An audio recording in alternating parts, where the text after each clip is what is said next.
The extra deck is the most broken part of Yu-Gi-Oh! But we still aren't tapped into everything that I think possibly could be. So today we're continuing our series, going through every extra deck mechanic. We've done Fusion, we've done Synchro, we've done Exceed. Now it's time for Links.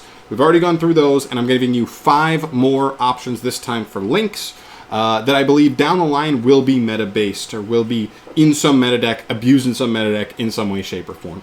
I just think all of these are just too good not to. Obviously, this list could be way bigger than this. I can only pick my 5 that I wanted for this list that made sense to me. Oh, okay. All right, then. But yeah, keep in mind for this list, this is stuff that is either has never been meta-relevant or was meta-relevant in a very specific deck and really hasn't been good for a while since then. But I do believe will come back into rotation and be really good in a metagame. Yeah, but other than that, just keep in mind, Links are a weird one as well. Fusions are weird, obviously. Synchro and Exceeds are fine. They've been getting stuff like here and there their entire existence.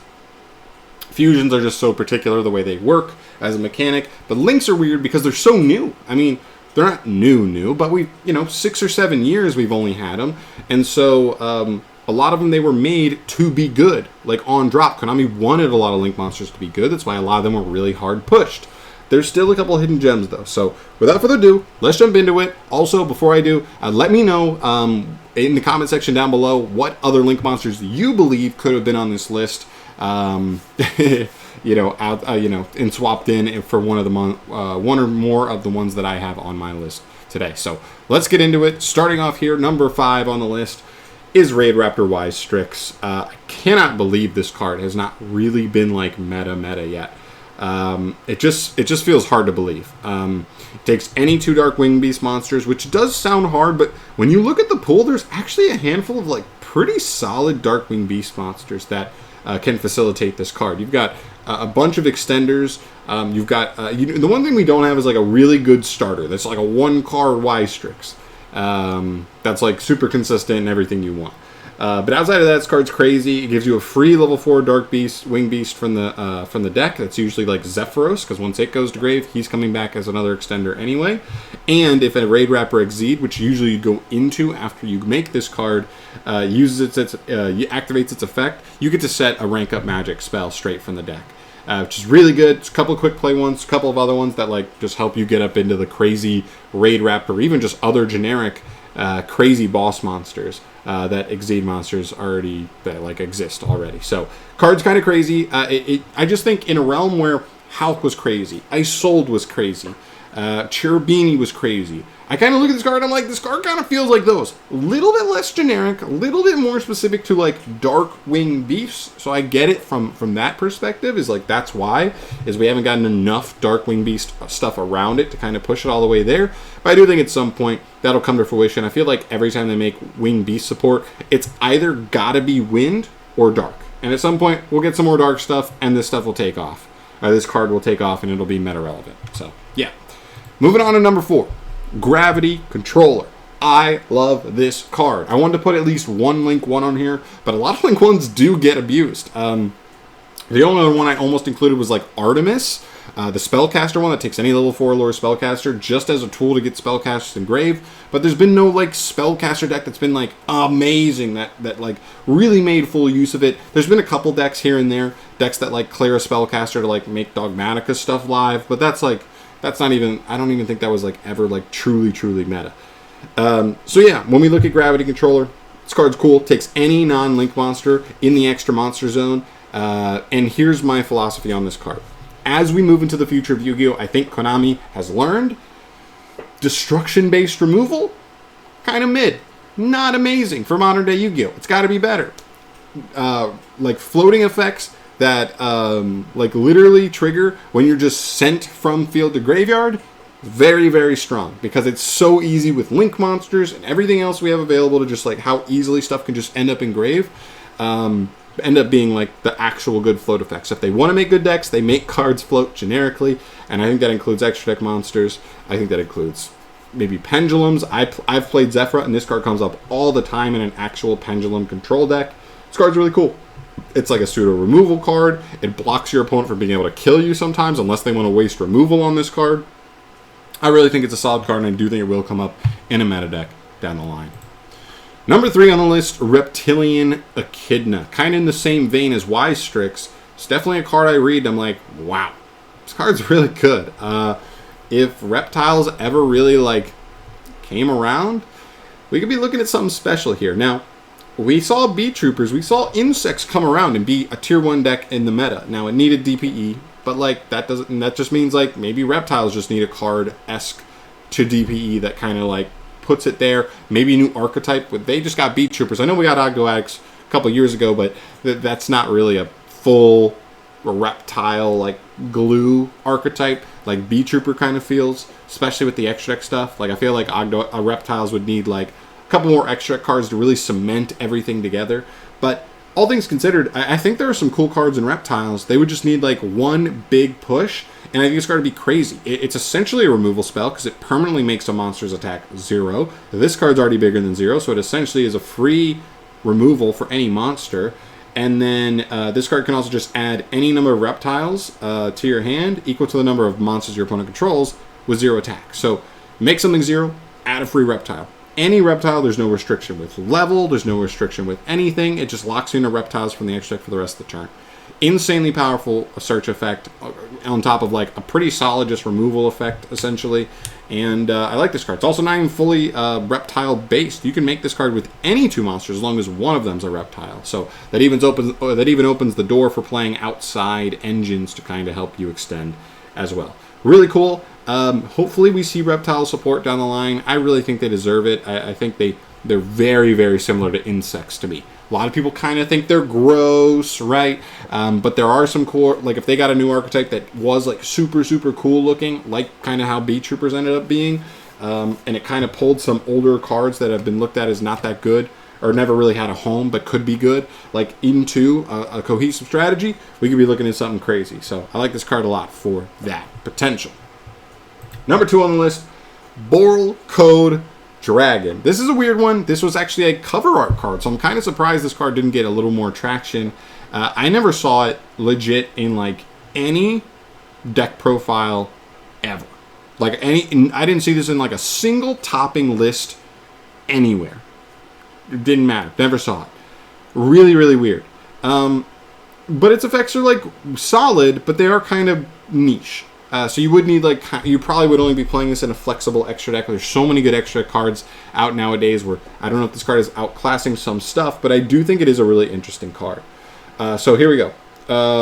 This card can be destroyed by card effects while a link monster points to it. Pretty cool. At the start of the damage step, if this card that was link summoned using 3 monsters as material battles an opponent's monster, you can destroy all monsters on the field. Keep in mind, if he is pointed to by a link, he will protect himself with that first effect. And his last effect is probably the main one here.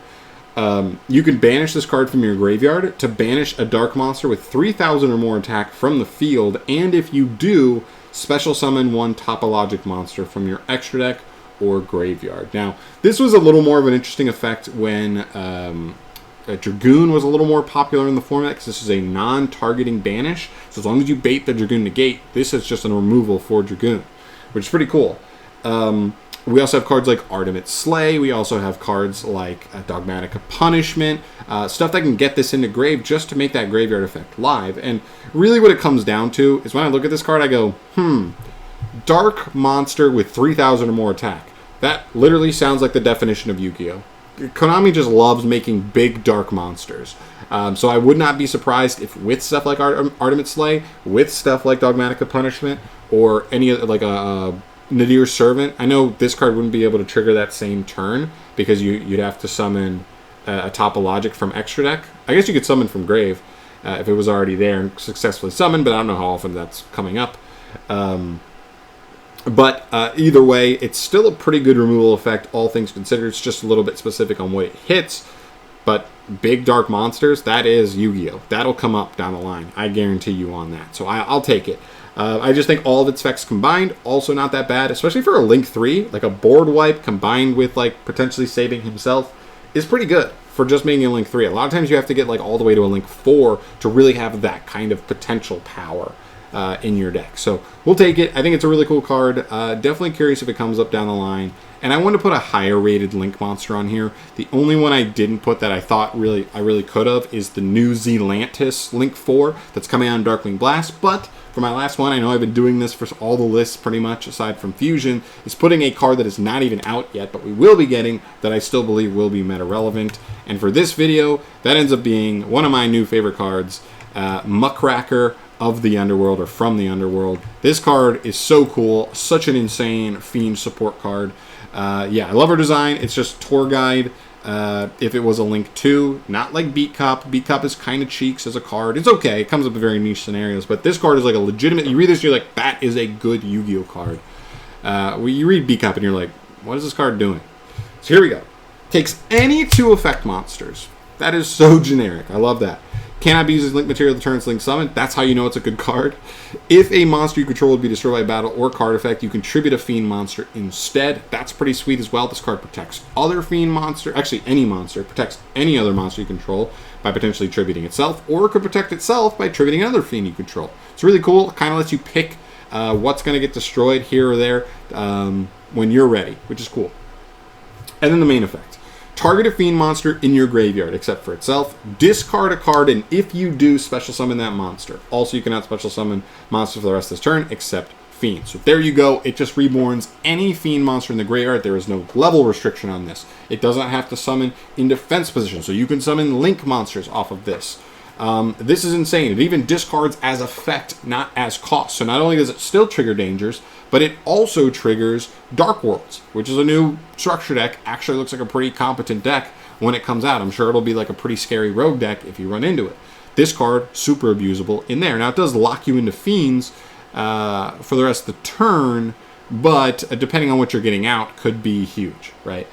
And then there's a ton of other strategies, right? I think about Burning Abyss. I think about Unchained. I think about the new archetype, Labyrinth. I think about Lair of Darkness, I'm a huge fan of. This card existing makes it so that Tour Guide plus any other card in hand is any normal trap in the entire game of Yu-Gi-Oh!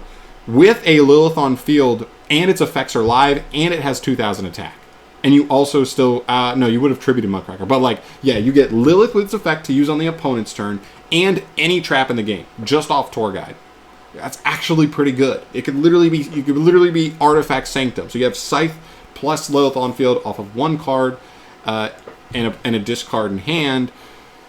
It's pretty good value. I know it's technically a 2 for 2, but, like, if it's an Artifact Sanctum and another quick tribute for any other trap in the game, that's pretty good value for 2 cards in hand.